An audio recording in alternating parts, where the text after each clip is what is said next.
ಏಕೀಕರಣ ಸಮಿತಿ ಒಂದು ಕಾಲಕ್ಕೆ 6 ಜನ ಶಾಸಕರು ಬರ್ತಿದ್ದರು ರೀ.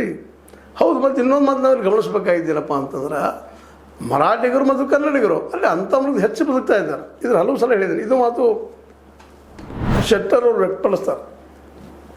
ಅಂಥವ್ರಿಗೆ ಹೆಚ್ಚಿದ್ದಾರೆ. ಅವ್ರ ನನಗೆ ಏನಿಲ್ಲ. ಇವತ್ತು ಬೆಳಗಾವಿ ಈಗ ಹಲವು ಸಲ ಮಾತಾಡಿದ್ದೀನಿ. ಬೆಳಗಾವಿ ಮಹಾರಾಷ್ಟ್ರಕ್ಕೆ ಹೋದ್ರೆ ಸ್ವರ್ಗ ಆಗ್ತದೆ, ಕರ್ನಾಟಕ ಇದ್ರೆ ನರಕ ಆಗ್ತದೆ ಅಂತೇನಿಲ್ಲ.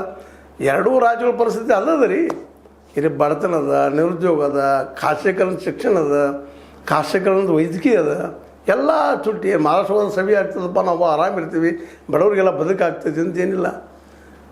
ಇಲ್ಲಿ ಕರ್ನಾಟಕದ ಉಳಿದ್ರು ಸಹಿತ ನಾವು ಏನು ಎತ್ತರಕ್ಕೆ ಹೋಗ್ತೀವಿ ಅಂತೂ ಅಲ್ಲ. ಈಗ ಇದ್ದಾರಲ್ಲ ಇವರು, ನೆಮ್ಮದಿ ಇದ್ದಾರೆ, ದುಡ್ಕೊಳ್ತಾರೆ, ಊಟ ಮಾಡ್ತಾರೆ. ಕರ್ನಾಟಕ ಮಹಾರಾಷ್ಟ್ರನು ಮತ್ತು ಸ್ವತಃ ತಾವು ಅಂತಾರೆ ಇಂಡಿಯಾದಾಗ ಐತಿಲ್ಲ ಇಂಡಿಯನ್ಸ್ ಅಂತೇಳಿ. ಅದನ್ನು ಪಾಕಿಸ್ತಾನ ಇಲ್ರಿ ಮಹಾರಾಷ್ಟ್ರ ಅಂತ ನಾವು ಯಾರೂ ಅಂತ ಇಲ್ಲ. ಅದನ್ನು ಇಲ್ಲಿ ಕನ್ನಡ ಹೋರಾಟಗಾರರು ಯಾರೂ ಅಂತ ಇಲ್ಲ, ಅಲ್ಲಿ ಮರಾಠಿ ಹೋರಾಟಗಾರರು ಯಾರೂ ಅಂತ ಇಲ್ಲ. ಇತ್ತೀಚೆಗಿಂತ ಮಹಾರಾಷ್ಟ್ರದಲ್ಲಿ ಹೋರಾಟಗಾರರು ಮೌನಾಗಿದ್ದಾರೆ. ಇವರು ತಮ್ಮ ರಾಜಕೀಯ ಬೇಳೆ ಬೀಸೋದಕ್ಕಾಗಿ ಮಹಾರಾಷ್ಟ್ರ ಏಕೀಕರಣ ಸಮಿತಿ ಅವರು ಮೇಲಿಂದ ಗದ್ದಲ ಹಿಡಿಸ್ತಾ ಇರ್ತಾರೆ. ಮತ್ತು ಅವ್ರು ಏನೋ ಅಂದಾಗ ಅಲ್ಲಿ ಮರಾಠಿಗರವ್ರ ಬಗ್ಗೆ ಮಾತಾಡಬೇಕಾಗತ್ತೆ. ಮಹಾರಾಷ್ಟ್ರದ ಅಲ್ಲಿ ಮಿನಿಸ್ಟರ್ಸ್ ಆಗಿರ್ಬೋದು ಅಥವಾ ಮುಖ್ಯಮಂತ್ರಿ ಆಗಿರ್ಬೋದು, ಯಾರೋ ಆಗಿರ್ಬೋದು ಮಾತಾಡ್ತಾರೆ.